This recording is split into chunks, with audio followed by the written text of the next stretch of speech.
Hey Guy, welcome back to Sleep Among Titans, where we drift through strange and quiet corners of the past perfect for listening before you sleep.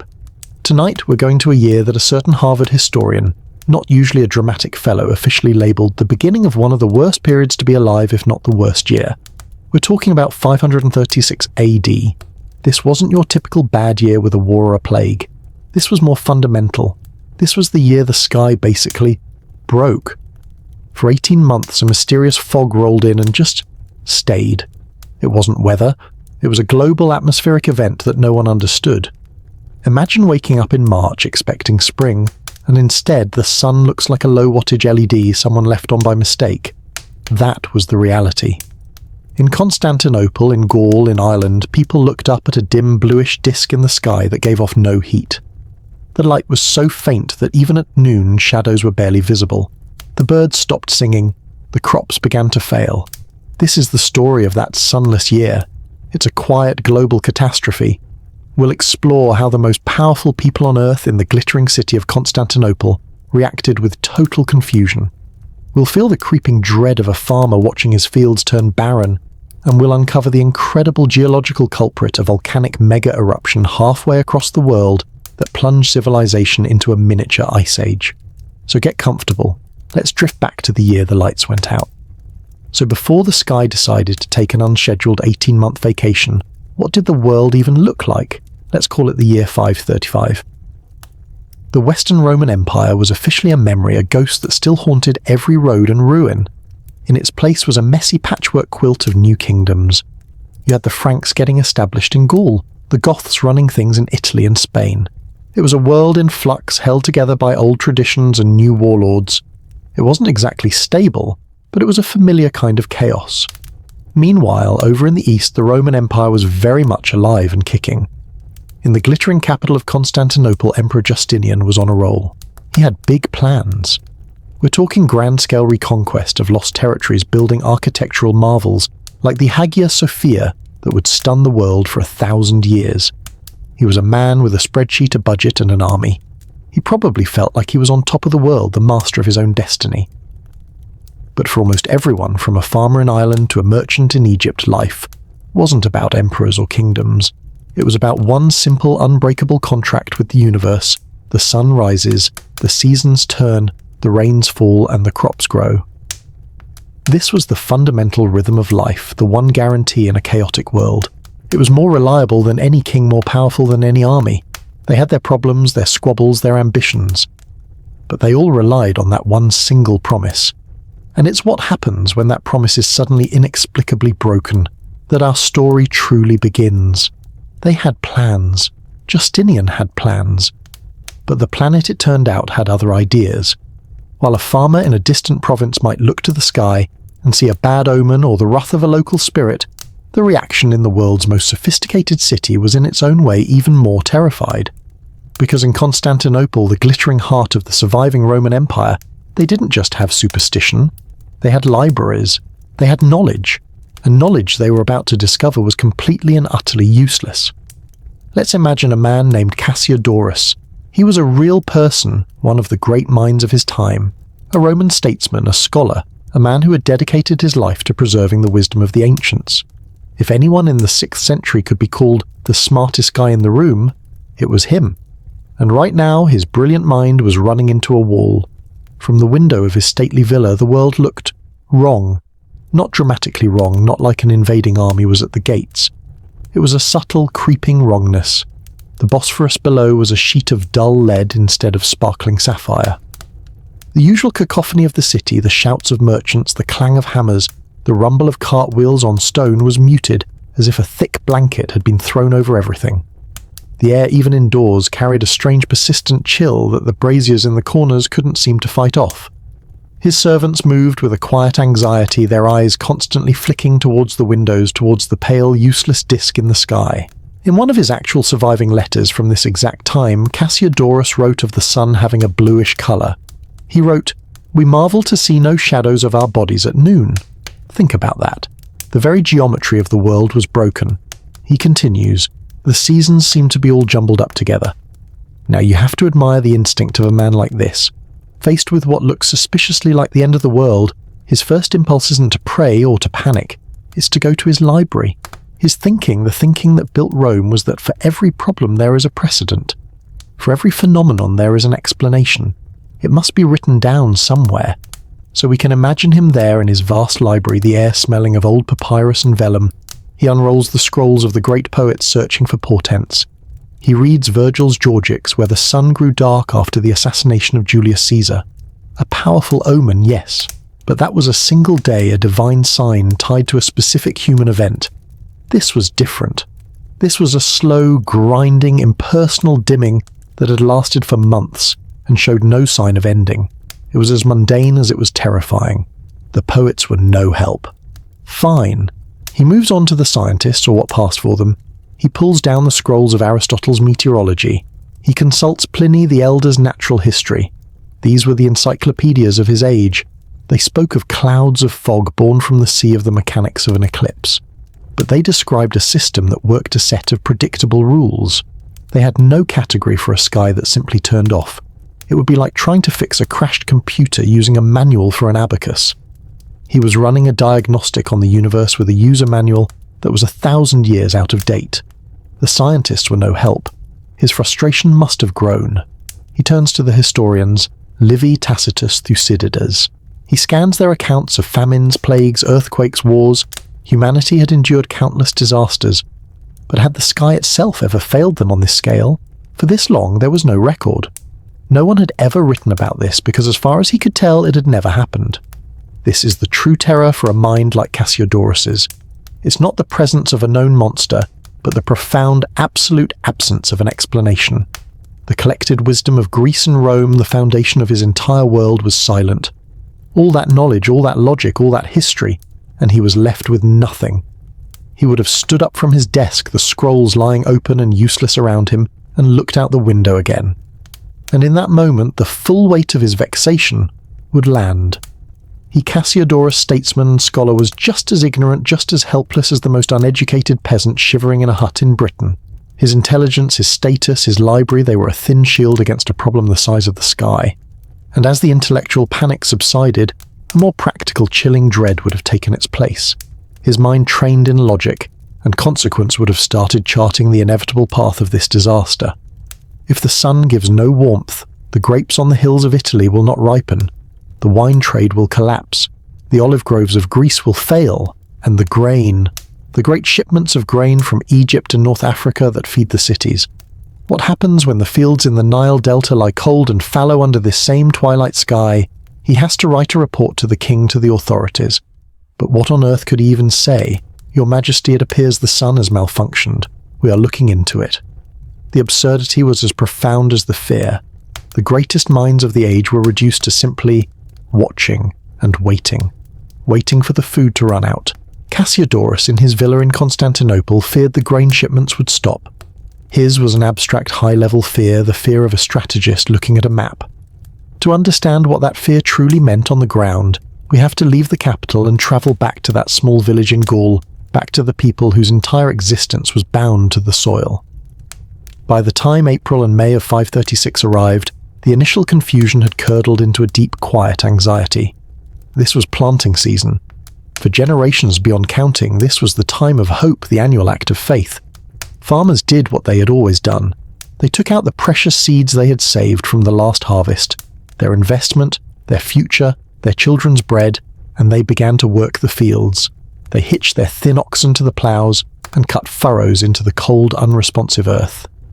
They walked those furrows, hand-casting the seeds, in a rhythm as old as memory itself.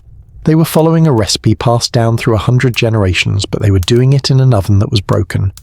And then they waited, and almost nothing happened. A few pale, ghostly shoots of wheat struggled through the soil, thin and weak, as if exhausted by the effort. The barley was stunted.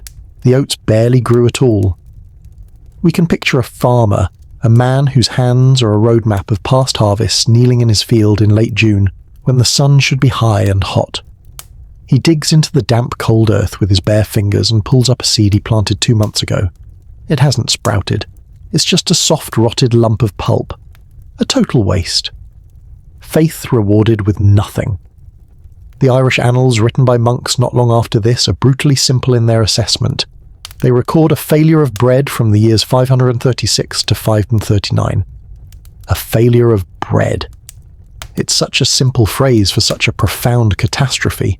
The fields which in a normal summer would be a rippling sea of green, full of sound and life, were patchy and brown. They were silent. The hum of insects was gone. The rustle of wind through heavy heads of grain was gone. It was the silence of a factory floor where the power has been cut. And this failure rippled outwards, touching everything. The hayfields were just as sparse, meaning the fodder for the livestock through the coming winter wouldn't be there. The cows and sheep grew thinner. The milk from the goats began to dry up. These animals were a family's walking savings account, their insurance policy, and their value was evaporating day by day. People would have turned to the forests, the traditional backup supply. But the wild berries that should have been sweet and plentiful were small, hard, and sour. The nuts failed to ripen. The entire natural world was withholding its bounty. Imagine the feeling in that village as summer bled into a non-existent autumn. The air is already cold and the days are getting shorter. Everyone knows what's supposed to happen now. This is the time of harvest of abundance, of filling the granaries and storehouses to survive the winter. It's a time of celebration, but this year there is no harvest. The yields are a quarter of what they should be, maybe less. The grain they do manage to collect is poor quality, the ears thin and light. It's enough for a few weeks, maybe a month or two. Not enough for a long dark winter. The central promise of their lives, that hard work in the fields leads to food on the table, had been broken. This was the birth of the real hunger. Not the hunger of a missed meal, but the deep existential dread of an empty storeroom. This is when the silence of the fields begins to echo in the quiet of the home. When the last of the grain is scraped from the barrel, what then? When your own two hands can do nothing more to coax life from the cold earth, you have little choice but to lift them to the sky. And you ask the silent, unanswering heavens the one question that is now on everyone's lips: why? It is a question that would soon be shouted in prayers and whispered in desperation inside the stone walls of monasteries all across the shivering continent. When the farmer in Gaul looked at his barren fields and asked the sky, why, there was an entire class of professionals across Europe whose sole job it was to answer that very question. These were the monks, and for them there was no mystery, no scientific puzzle to be solved. The answer was obvious, and it was terrifying. To understand their world, let's travel to a place designed to be separate from the everyday. Let's imagine a small stone monastery clinging to a windswept cliff on the coast of Ireland. This is a spiritual fortress, a place built to withstand the storms of the world, both literal and metaphorical. Life here, even in the best of times, is a stripped-down, disciplined existence, governed not by the sun, but by the tolling of a bell. The bell signals the 7 hours of prayer, the time for manual labour in the cabbage patch, the time for a meagre meal of bread and broth, and the time for copying God's word in the scriptorium. For a monk in 6th century Ireland, a global catastrophe that brought cold darkness and hunger was less of a shocking disaster and more of a thematic continuation of their daily life. When the strange dimness settled in and refused to leave the abbot, the spiritual father of the monastery would have gathered his brethren in the cold chapel. He wouldn't have offered theories on atmospheric dust. He would have opened the Bible. For him and his monks, the explanation was clear. This was divine judgment. This was the wrath of God, a punishment for the sins of a fallen world. Perhaps it was a final, terrible warning. Or perhaps it was the beginning of the end itself, the apocalypse, the day of judgment, that the scriptures had promised for centuries. And this time it really looked like the genuine article. Their response was not to innovate, but to double down. Their entire worldview was based on the idea that human action, prayer, penance, devotion could influence the will of God. So they set about trying to save the world through sheer spiritual effort. The routine, already severe, became punishing. The prayers in the chapel grew longer, the chanting more fervent. Imagine the sound of their voices filling the stone chamber before dawn, the words of the Psalms taking on a frightening new relevance. Out of the depths I cry to you, O Lord, hear my voice. They weren't just reciting words anymore. They were pleading for the survival of the world. Fasting became a spiritual weapon. While the villagers outside were beginning to starve involuntarily, the monks embraced hunger professionally. They willingly reduced their already tiny rations, believing that their physical suffering could help balance the cosmic scales of humanity's sinfulness. and in the scriptorium, the quiet heart of the monastery, the work of copying manuscripts took on a desperate urgency. Picture a lone monk, his knuckles white from the cold, his stomach hollow with hunger. By the weak flickering light of a tallow candle, he leans over a stretched sheet of vellum. The grey sunless light from the narrow window is barely enough to see by. With a quill dipped in oak Gaul ink, he meticulously, painstakingly forms the letters of the Book of Revelation. He's preserving the very text that seems to be unfolding outside the monastery walls. It's an act of faith, an act of defiance, a desperate attempt to keep the light of knowledge and God's word alive while the world outside succumbed to a literal darkness. But what is the psychological toll of such an existence, to live for months in a state of heightened spiritual alert in near total isolation, genuinely believing that the final battle between good and evil is imminent? Every shadow in the cloister, every strange gust of wind, every crack of thunder would have been interpreted as a sign, a portent, a demonic assault, or a divine message. And yet, they prayed, they fasted, they worked, they bled, and the sky remained stubbornly, infuriatingly grey. What happens to the faith of the most faithful when God himself appears to have gone silent? They couldn't know, of course. The monks in this Irish fortress praying for the world had no idea that their brothers in Italy were doing the exact same thing. They had no idea that a scholar in Constantinople was desperately searching for a rational explanation, or that a farmer in Gaul was staring at an empty grain bin with a completely different kind of dread. They were all trapped in their own small bubbles of understanding, trying to solve a crisis with the only tools they had. They couldn't know the real answer wasn't in the sins of humanity, but was being written in silent layers of ice, thousands of miles away, a message from a volcano they never knew existed in a land they had only heard of in myths. A scholar in his library, a farmer in his field, a monk in his chapel. Each of them was trapped in their own private version of the apocalypse, convinced their suffering was a singular event, a divine message meant for them, their village, or their empire. They were, of course, wrong. Theirs was just one chapter in a story the entire world was writing. To understand its scale, we have to travel to the crossroads of civilization, to a place where news travelled at the speed of a camel, but it travelled. Let's imagine a caravanserai, a dusty walled inn on the eastern edge of the Byzantine Empire, somewhere along the legendary Silk Road. This is the 6th century equivalent of an international airport terminal, just with more spices, more silk, and significantly more camels. Here a Roman official sips wine with a Persian merchant. A Christian missionary bound for India shares bread with a Sogdian trader, whose people are the undisputed masters of these long, dangerous routes. In the dim, perpetual twilight of the courtyard, the Roman complains. He speaks of the failed grape harvest back home, of the emperor's displeasure, of a strange chill that has settled over the Mediterranean world. He assumes it's a curse on the empire, a sign of its weakness. The Persian merchant, a man with a neatly trimmed beard, nods grimly. He's just come from the Sasanian capital of Ctesiphon, and he tells the Roman that it's the same there. The date palms are barren, the sky's a strange hazy colour, and the Zoroastrian priests are making endless sacrifices to placate a silent god. He had hoped, he admits, that travelling west would mean an escape from the gloom, but he's found the same sick sky waiting for him here. They talk, and a circle of listeners gathers, a small assembly of the world's travellers. They trade stories of misery, each one confirming the other. For a moment, the old rivalries between empires are forgotten, replaced by a shared human bewilderment. Then an old man speaks. He's a Sogdian, his face a leathery map of 1,000 journeys. He has travelled further than any of them, from the very heart of Asia. He listens patiently to their complaints of a dim sun and a cold summer, and then he tells them what he has seen in the lands of the Far East, in the great kingdoms of China. And his story is even stranger. He doesn't speak of a simple grey fog.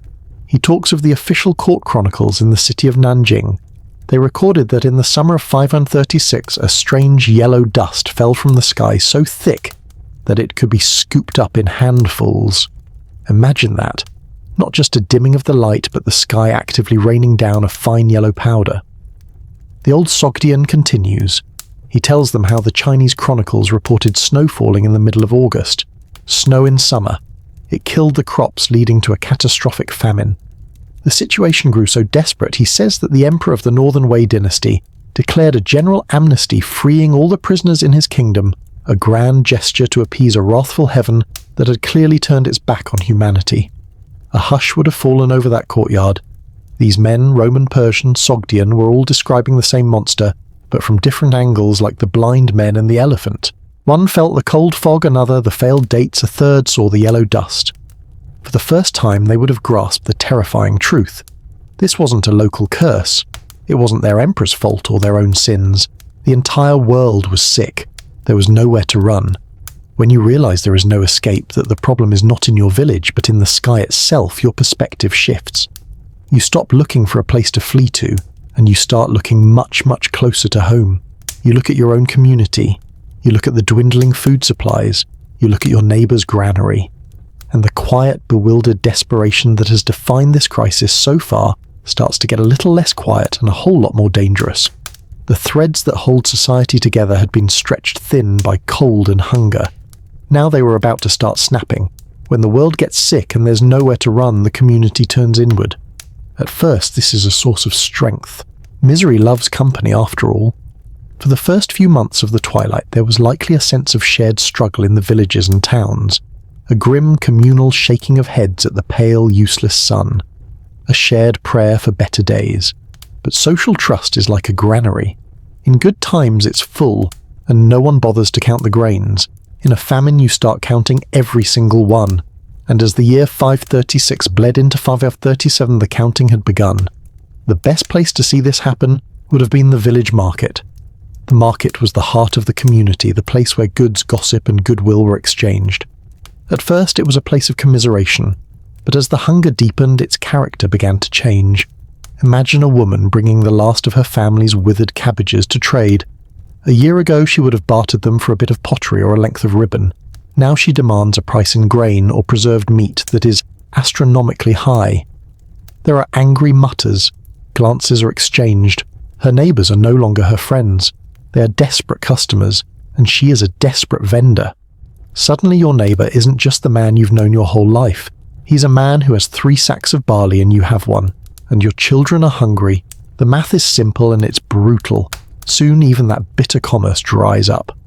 The market square becomes a hollow, empty space populated only by the cold wind. The silence of the fields has finally reached the heart of the village, and this decay spreads from public spaces into private homes. A door that was once left open to welcome neighbours is now barred shut the moment dusk falls, which, in a world without a real sun, is most of the time. The smell of wood smoke from a chimney, once a comforting sign of a hearth and home, now prompts suspicious questions. What are they cooking? Where did they get it? Did they hold something back? Hospitality, a sacred virtue in the ancient world, becomes a fool's game. Sharing your last half a loaf of bread isn't charity anymore. It starts to look a lot like suicide for your own family. The very structure of authority begins to dissolve. The local chieftain or Roman magistrate, his power was ultimately based on a simple contract. He provided justice and protection, and the people provided loyalty and taxes. But what can he do now? He can't command the sun to shine. He can't punish the sky for theft. His granaries are as empty as everyone else's. When he rides through the village, he isn't met with deference anymore, but with the flat, dead-eyed stare of the hungry. The law is a luxury for a world that can afford it. Here the only law is survival. Perhaps the most heartbreaking sign of this collapse is the quietest one. One morning you wake up and notice the hut at the edge of the village is silent. There's no smoke from its chimney. The family that lived there, a man, a woman, 2 small children, is simply gone. They vanished in the night without a word of goodbye, packing the few rags and pots they owned, to walk towards a mythical better place that in all likelihood doesn't exist. You look at their abandoned home, a cold wind blowing the door open and shut, and you don't feel anger or betrayal. You just feel a profound, hollow emptiness. It's another thread pulled from the tapestry, leaving the whole thing weaker, uglier, and closer to falling apart completely. We build our societies, our laws, our art, our philosophies on a foundation of surplus food. We have the luxury to think about higher things because we are not for the most part constantly terrified about where our next meal is coming from. The year 536 and its aftermath showed what happens when you kick that foundation away. The world had become a quiet, lonely, and deeply suspicious place. The sun was gone, the harvest was gone, and now the trust that holds human beings together was gone too. All that was left was the endless, monotonous twilight, a perfect, silent moment for the world to sit and think about what it had become. But even in a darkness this deep, the story isn't quite over. The story of the collapse was almost complete. The story of how humanity against all odds endured it that was just beginning. And so after the noise of the collapse comes the silence. The long, strange silence of a world stuck in a single, unending moment. For 18 months the planet was trapped in a perpetual twilight. Time itself seemed to have lost its meaning. Without a proper sunrise to mark the beginning of a day or a true sunset to mark its end, how could you measure your life? The monastery bell still tolled the hours for prayer, but the sound felt arbitrary, a lonely protest against a sky that refused to listen. Time was no longer a ticking clock, but a thick grey river flowing from nowhere to nowhere. The light itself was a strange thing. It wasn't the dramatic darkness of night, but a flat, featureless haze that leached the colour from everything. The green of a pine needle, the red of a clay tile, the blue of a woman's shawl, all were muted, flattened, reduced to shades of grey. It was a light that revealed the shape of things, but offered no warmth, no life, no comfort. It was the light of a forgotten memory. This was the great pause, a deep cold breath taken by the planet. A quiet moment stretched across a year and a half for the world to simply be still. The frantic energy of the initial crisis had burned out. The arguments in the marketplace had faded. The prayers in the chapel had become a low, constant hum. But in a world put on pause in a long, quiet twilight, what happens to the people left behind? Do they simply fade away with the light, or do they learn to see in the dark? What does a king do when his armies are useless against the sky? What does a starving neighbour do when the memory of kindness fights with the instinct for survival? And what, if anything, could ever convince the sun to return? The story of the fall is over. The story of what happened in the twilight is about to begin. In a world put on pause, what does a king do? We left Emperor Justinian with grand plans and a full treasury ready to rebuild the Roman Empire in his image. Now, years into the twilight, his reality has shrunk to a single terrifying problem. His capital city, the largest and greatest city in the world, was beginning to starve. Constantinople was a miracle of civilization, but it was also a parasite. It produced no food of its own. Its 500,000 souls survived on the endless river of grain shipped from the fertile fields of Egypt and North Africa. But now the reports coming back with the ships were grim. The captains spoke of the same dim sun, the same strange cold, the same failing crops along the Nile. The river of grain slowed to a trickle, and the city, like a great beast, began to feel the hunger pains. The queues outside the state-subsidized bakeries once orderly became tense, volatile crowds. The price of a loaf of bread on the black market soared to impossible heights. In the Hippodrome, the great stadium for chariot races, the restless factions of the blues and the greens were no longer just arguing about races. They were starting to chant about their hunger. Justinian knew how quickly that chanting could turn into a riot. He had survived the Nika riots just a few years earlier, a political firestorm that had nearly cost him his throne and left his city in ashes. He knew better than anyone that it's often easier to face a foreign army than it is to face your own hungry people. So let's imagine him not in the throne room but in his private chambers late at night. The walls around him are covered in shimmering gold mosaics, the floors in priceless silk carpets. He is the most powerful man on the planet, a man who commands legions, who rewrites laws, who builds churches that touch the heavens. And he is completely, utterly helpless. This was the core of his burden.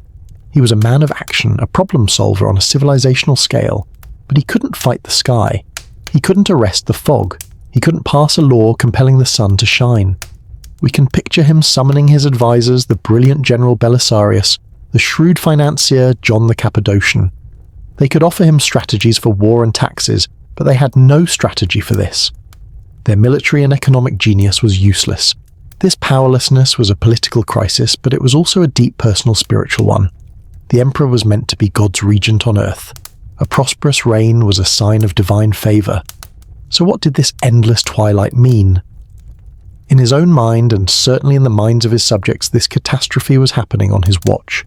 It was a stain on his reign, a sign that perhaps God was not pleased with him. The weight of that thought must have been heavier than the imperial crown itself. Still, a king must act. He did the only thing he could. He threw open the doors of the imperial granaries, the state's reserves. He poured out the vast wealth of the treasury, buying whatever grain could be found on the open market at any price, trying to keep the bread flowing, trying to keep the city from exploding. It was a desperate, financially ruinous gamble, an attempt to solve a climate crisis with cash. He was spending a fortune to fight a famine, having no idea he was merely setting the stage for an even deadlier monster. A hungry, crowded, weakened city is the perfect petri dish for disease. The Great Bubonic Plague was still a few years away, but its seeds were being sown right here in the desperate bread queues of a starving Constantinople. But while the emperor wrestled with the fate of 500,000 souls on the quiet back streets of his city, smaller, more human dramas were playing out. And it was in these quiet corners, not in the grand palace, that the real nature of survival would reveal itself. For all his power, Justinian had been reduced to the same fundamental hope as the lowliest peasant in his empire, that he might wake up one morning, look out his window and see a patch of blue sky. It was the one thing he wanted, and the one thing his power could never buy. History remembers the emperors, the generals, the grand struggles for power. But survival rarely happens in the marble halls of a palace. It's not a line item in the imperial budget. Survival happens on the ground, in the dirt, in the quiet moments between disasters. It's a choice made not by a committee, but by an individual. Let's return to our Gaulish village, the one where the fields lay silent and the threads of community had frayed into mutual suspicion. The market was empty. The doors were barred. The law of survival was the only law, and it was a cold, lonely and brutal one. A community can't survive like that forever. At some point, the crushing misery of total isolation becomes even more dangerous than the risk of trusting someone. And in our village, that tipping point is reached because of one person. An old woman, let's call her Albia, a widow. She has weathered more winters than anyone else, but never one like this. She has almost nothing left, a handful of dried beans, a small sack of coarse flour hidden under a floorboard. It's her final reserve, the only thing standing between her and starvation. From her hut, she watches the family next door, a young couple with 2 small children. The parents are gaunt, their eyes hollowed out with a mixture of pride and despair. But it's the children she can't stop watching. They no longer run or play. They sit listlessly in the doorway, their faces pale, their limbs thin. Albia faces a choice. From a purely logical game theory perspective, the choice is obvious: keep the food, ensure her own survival for another week or two.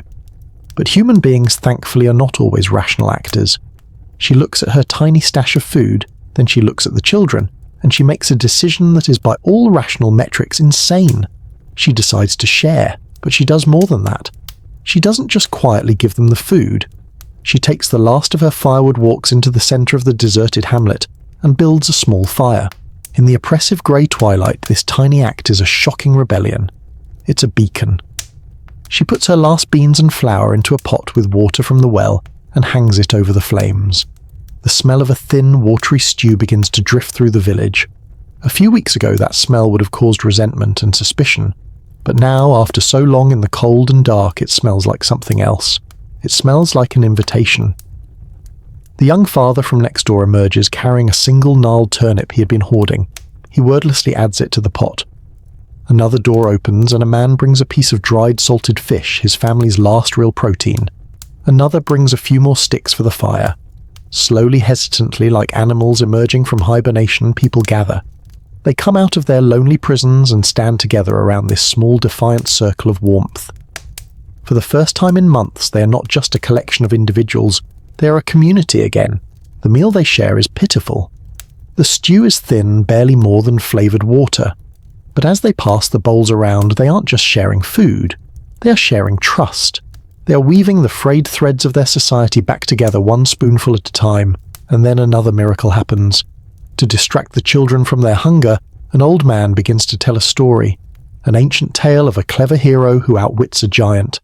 Soon another person tells a joke and a few people manage a weak, raspy laugh. This fire didn't make the sun reappear. This stew didn't magically refill their granaries, but it did something just as important. It reminded them that they were human, that life could be more than just the grim, silent calculus of survival. They told stories to explain a world that no longer made sense, unaware that the true story was stranger than any of their myths. They looked around the fire at the faces of their neighbours illuminated by the flames, and they saw the ghosts too, the empty spaces where other families used to be. But for now, they were here. They had chosen to face the darkness together. For the moment, this small man-made fire was their sun, and its flicker was a promise, a prayer for the real thing to return. The people of 536 looked for answers to their suffering in the places they knew best, in the wisdom of ancient books, in the prophecies of Holy Scripture, in the stories they told around a dwindling fire. They searched for a human-scale reason for a disaster that felt personal. They never thought to look for the answer in the trees. They never thought to ask the ice.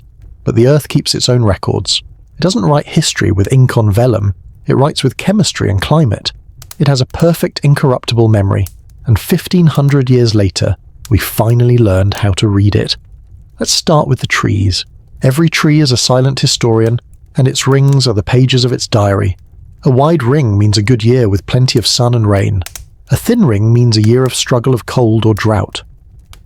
When scientists began to study ancient wood from this period, from Irish oaks to bristlecone pines in North America, they all screamed the same story. Right around the year 536, the growth almost stops. The rings become suddenly shockingly thin, starved, sometimes showing evidence of frost damage in the middle of summer. Trees on different continents thousands of miles apart who knew nothing of each other were all telling us that the world had suddenly become desperately cold. They were keeping better records than most kingdoms at the time. The trees told us what happened. But to find out why we have to go to the coldest, most desolate places on Earth, the great ice sheets of Greenland and Antarctica. These are vast libraries of frozen time. Each year a new layer of snow falls, trapping within it a microscopic sample of the atmosphere. That snow gets compressed into ice, creating a perfect layered archive stretching back hundreds of thousands of years. And when scientists drilled down and pulled up ice cores containing the layer for 536 AD, they found the smoking gun. A distinct band of sulfate aerosols and microscopic shards of volcanic glass. It is the chemical fingerprint of a colossal volcanic eruption. The planet, it turns out, has a very long memory and a very detailed filing system. The clue to why the bread was failing in the Roman Empire was frozen 2 miles deep in a sheet of ice, thousands of miles away from civilization, waiting for 1,500 years to be read. The culprit wasn't an angry god. It was a volcano, most likely in Iceland, that had exploded with such violence it had thrown a veil of sunlight-blocking chemicals into the upper atmosphere, wrapping the northern hemisphere in a shroud of dust and cold. But the story doesn't even end there. This was not just the northern hemisphere's problem. We crossed the vast unsailed ocean to the Americas. In the jungles of what is now Guatemala and Mexico, the great classic Maya civilization was flourishing. They built towering stone pyramids, charted the stars with stunning accuracy, and developed a complex system of writing. And their stone monuments, their stelae, tell a story too. Archaeologists have found evidence of widespread political instability, warfare, and city abandonment that seems to kick off right around this period. And it's linked to evidence of a sudden, severe, multi-year drought. That single volcanic eruption didn't just make the world cold, it threw the entire planet's climate system into chaos. While our villagers in Gaul shivered and prayed for warmth, the great pyramid builders of the Maya may have been staring at the same hazy, sunless sky, praying for a rain that would not come. It's a beautiful, humbling thought. Cassiodorus saw a divine mystery. The Irish monk saw the apocalypse. The Maya lord saw the anger of the rain god. We see sulfate particles in an ice core. They are all just different ways of describing the same awesome, terrifying event. And the evidence that ties all their stories together also tells us what happened next. It shows us the moment the dust finally began to settle, the moment the atmosphere began to clear, and the moment the sun, after its long absence, began to fight its way back. The ice cores and the tree rings give us a clean clinical timeline. They show us the moment the volcanic dust in the upper atmosphere finally began to thin, allowing sunlight to once again reach the Earth's surface. For the scientists who study them, it's a line on a graph, a data point in the long, elegant history of the planet. But for the people on the ground, it wasn't data. It was a miracle. And it was a miracle they had long since stopped praying for. Let's return one last time to our village in Gaul in the spring of the year 538. Nearly 2 full years have passed since the sky first turned against them. For the few who had survived the dim, cold twilight, it was no longer a strange event. It was the entire world. Life had been reduced to a grey, monotonous rhythm of endurance. There was no real joy, no deep sorrow, just a flat emotional landscape that matched the featureless sky. A child born in this time, a child now approaching their 2nd birthday, would have no memory of a blue sky, no concept of a truly warm sun. Their reality was a static enclosed dome of grey, A world without colour, without birdsong, without shadows. You don't hope for the sun to come back in a world like that any more than you'd hope for a mountain to walk away. You just exist. And then one morning, something changed. It begins inside a hut with the old widow Albia. She's awake as she is every day before the non-existent dawn. She's performing the familiar joyless tasks of survival, checking her tiny dwindling pile of firewood, rationing a few spoonfuls of coarse meal for her breakfast. The air is cold as always, the light filtering through the doorway as weak as always. But as she moves through her small home, she catches a flicker of movement out of the corner of her eye. She pauses. It's nothing just dust motes, but they are dancing in a narrow shaft of light cutting through a crack in the wall, dancing with a strange energy, a golden shimmer she hasn't seen before. She dismisses it. A trick of tired eyes. She steps towards the doorway to fetch water, and as she passes through that shaft of light, she stops dead. A warmth, faint but undeniable, touches her cheek and her closed eyelids. It's not the dry, aggressive heat of a fire. It's a gentle, penetrating warmth like a soft, living presence. For a long moment, she just stands there, unmoving, her face tilted up, scarcely breathing. Slowly she steps outside. The cold air hits her, but it's different. It feels clean, sharp. And then she looks down. There on the hard-packed earth at her feet is a dark, crisp stranger, a perfectly defined shadow of her own body tethered to her heels. She lifts a hand and the shadow hand lifts with it. She turns and it follows. She had forgotten. In a world of diffuse featureless light, she had completely forgotten the simple, loyal companionship of her own shadow. She raises her head, and the world explodes with a quiet, overwhelming intensity. The green of the moss on the stone wall of her hut isn't just a dull grey green. It's a deep, vibrant emerald. The faded red of a piece of cloth tied to a branch to ward off spirits looks powerfully, shockingly red. The world has colour. It has depth. It has dimension. From across the small hamlet, a man emerges from his hut, his face wearing the same expression of stunned disbelief as Albia's. He doesn't speak. He just points his finger, trembling slightly, towards the sky. Others begin to emerge, drawn out, not by a sound, but by this profound, fundamental shift in reality. A father lifts his small daughter onto his shoulders. A young couple holds hands, their knuckles white. Their eyes all turn upward. There, through a ragged tear in the endless veil of haze, is a patch of something so foreign and so beautiful they can barely comprehend it. A deep, brilliant, aching blue, and the sun, it's no longer the pale, indifferent disk they have grown used to. It is a proper sun, a dazzling point of golden white light that forces them to squint, to shield their eyes, an instinct they haven't had to use in years. There is no cheering. The moment is too sacred, too fragile for such a loud noise. The only sound is a collective indrawn breath, the sound of a single woman, then another beginning to weep. Not tears of sorrow, but tears of profound, bone-deep relief. The unspeakable tension they had all been living with, the knot of cold dread in the pit of every stomach, finally began to dissolve. A small child, a boy of 5, born just before the darkness began, but with no clear memory of it, starts to cry in fear.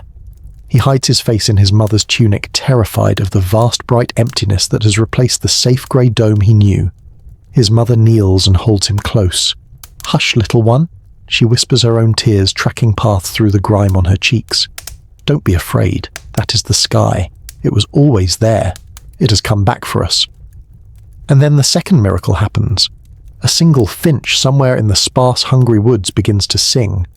A clear, piercing, intricate song that cuts through the long silence. Then another joins in, and another. It's a sound so full of life and joy it must have felt like the voice of creation itself.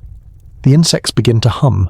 The small stream at the edge of the village, for so long a dull leaden ribbon, now sparkles, throwing off dazzling diamonds of reflected light. This wasn't an instant fix. The sky would clear, then grow hazy again for days. Every time a cloud passed before the sun, a collective silent fear would ripple through the village. They were learning to trust the world again, and it was a slow, halting process. But that evening, for the first time in 2 years, the people gathered not out of necessity, but out of a shared, cautious joy. The village elder stood before them, his face illuminated by the first true sunset they had seen. He didn't speak of gods or omens, he spoke of work. "The sun has returned," he said, his voice thick with emotion. "Now we must be worthy of it.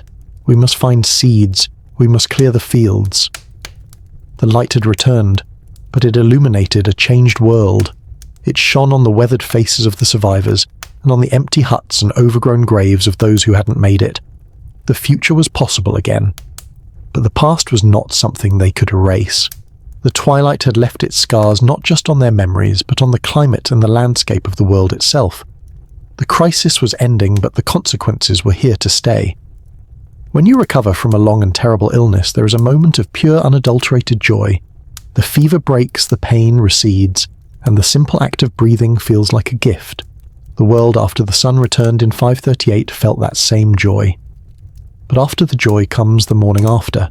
The moment you look in the mirror and see the stranger looking back, thinner, weaker, with new lines etched around the eyes.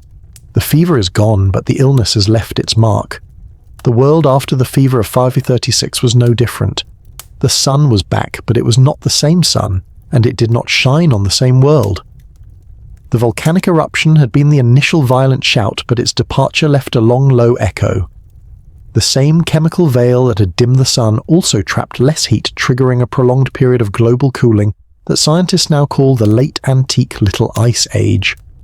For more than a century, the climate of the Northern Hemisphere was colder, more volatile and less predictable. The normal that people returned to was a fundamentally harsher, meaner normal than the one their grandparents had known. Summers were cooler and shorter, winters longer and more brutal.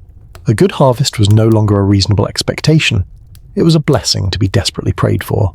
And the new light shone on a much emptier world. The famine had been a quiet, relentless thresher, separating the weak from the strong, the unlucky from the lucky. Entire villages had been wiped off the map, their fields returning to scrub and forest.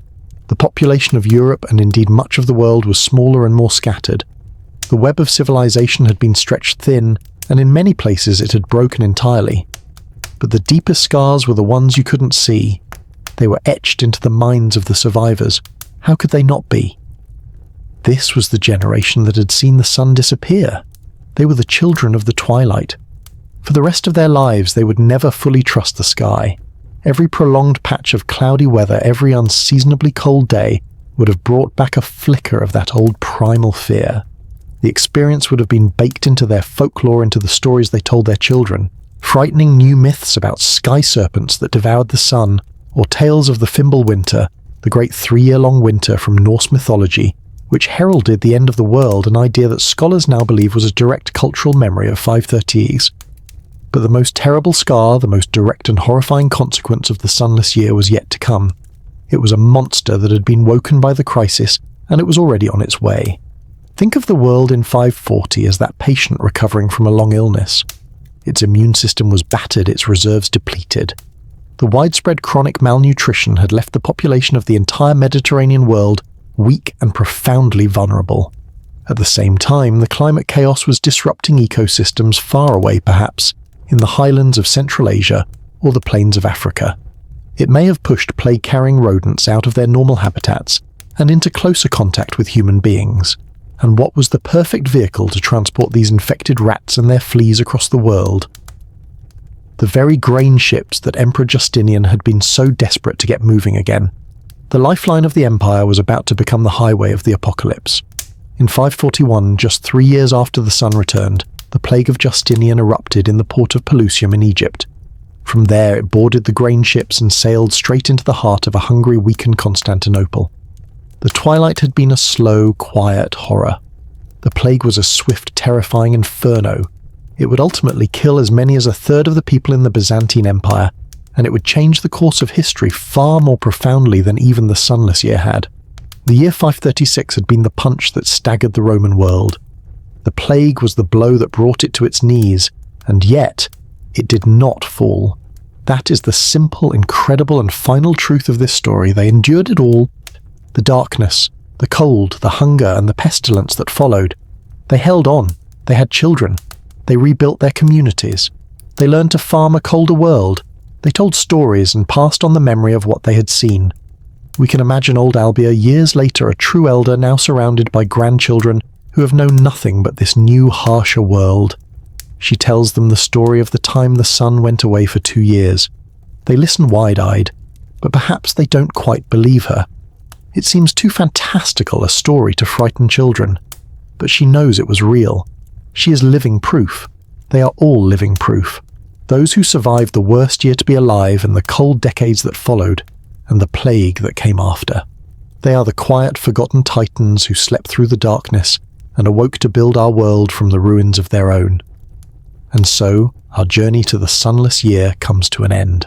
The voices of the scholar, the emperor, the monk, and the villager fade back into the quiet hum of history. We leave them there in their colder, harsher world as they begin the long, slow work of rebuilding, of learning to trust the sun again, of carrying the scars of what they had endured. Their story is over, and here you are, not in a small hut in Gaul listening for the sound of a bird that will not sing, not in a marble palace in Constantinople, staring at a budget that no longer makes sense, not huddled around a small smoky fire sharing the last of the food.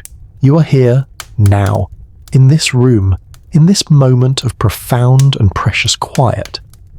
Just take a moment to feel where you are. Feel the weight of the blanket on you, a gentle, reassuring pressure that the people of Farsiv 36 wrapped in thin, damp wool could only dream of. Feel the softness of the pillow beneath your head. There is no cold stone here, no draft seeping through the walls. There is only the quiet, steady comfort of your own safe space. Listen to the sounds of your world. Not the unnerving silence of a failed harvest, but the gentle ambient hum of modern peace. Perhaps you can hear the low thrum of a refrigerator, the distant rumble of a car passing on a road miles away, the soft sigh of a house settling. These are the sounds of a world that is working, a world that is stable, a world that is for the most part safe. Our silence is not one of absence but one of tranquility. Think of the light. The characters in our story lived in a world bleached of colour and depth. Your world, even in the dark, is full of a different kind of light. Perhaps there is the soft glow of a street lamp filtering through your window, painting a gentle pattern on the wall. Perhaps it's the tiny friendly red or blue light from a charging device, a little technological star-keeping watch. We have become such masters of light that we can fill our nights with it, not out of fear but for convenience and comfort.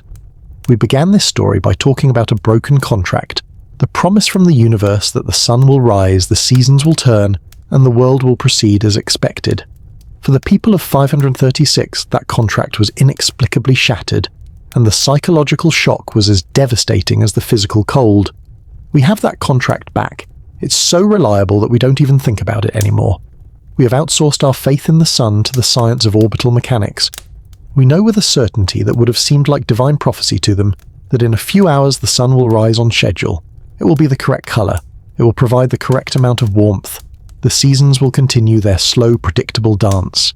This certainty is the invisible bedrock upon which our entire civilization is built. It's the reason we can plan for next week, next year, next decade. It is the greatest luxury in human history, and it is a luxury we so often forget we have. The people we have journeyed with tonight had that luxury taken from them. They were forced to endure the failure of their world, and yet they endured. They survived. The simple, incredible fact is that they lived through the darkness and the cold, through the hunger and the plague that followed. They held on, they rebuilt, they had children, and they told stories. They are the reason any of us are here. The comfort you feel now, the peace of your room, the certainty that morning will come, it is all part of their legacy. They endured the ultimate darkness so that the world could have a future that eventually, after 1500 years of twists and turns, led directly to you, here now, safe in your bed, listening to a story about them. And that is why we drift through these strange and quiet corners of the past. Not just for the interesting stories, but for the perspective they give us. To be reminded of the fragility of things, to be humbled by the resilience of the human spirit, and to feel a deeper appreciation for the profound, quiet peace of the present moment. It is the perfect state of mind for drifting off to sleep. So now let the echoes of their story fade completely. Let go of the cold and the grey. Feel only the warmth of your blanket, the stillness of the room, and the steady, gentle rhythm of your own breathing. Know that you are safe and that the sun will rise. Sleep well. And thank you for spending this time with us here among the Titans.